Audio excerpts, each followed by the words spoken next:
چکن آورده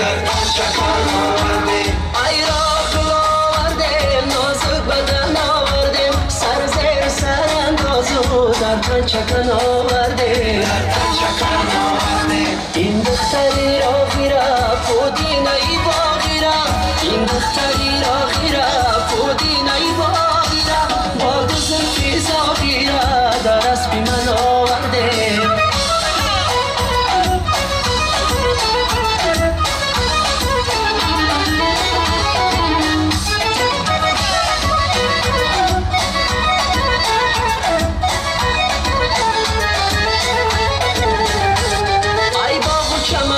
بلی ما سوارده